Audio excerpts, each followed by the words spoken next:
வரேன். வாயா.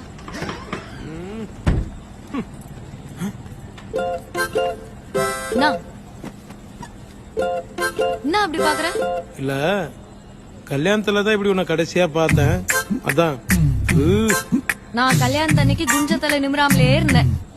ஏன் நிமிரல? நிமிர்ந்து இருந்தா உனக்கு கல்யாணம் நடந்திருக்குமா? அதெல்லாம் இருக்கட்டும், பையன் எங்க? தோ அவர் ஏரியால இருக்கிறாரு. ஓ, பெருசா ஏதோ வரையறாரு போல தெரியுது. எங்க போயிருந்தீங்க? தெருமுனை சங்கரி அக்கா இருக்காங்கல்ல, அவங்க பையனுக்கு பிறந்த நாள். நாங்க போயிட்டு கேக் சாப்பிட்டு கிஃப்ட் கொடுத்துட்டு வந்தோம். என்னது, பர்த்டே பார்ட்டியா? போனீங்களாப்பா? போனப்பா. கேக் சாப்பிட்டியா? சாப்பிட்டப்பா. அப்பாக்கு எடுத்துட்டு வந்தப்பா. அதுவும் வர வழியிலேயே சாப்பிட்டேன். பெருமையா இருக்குப்பா. மூடிக்க.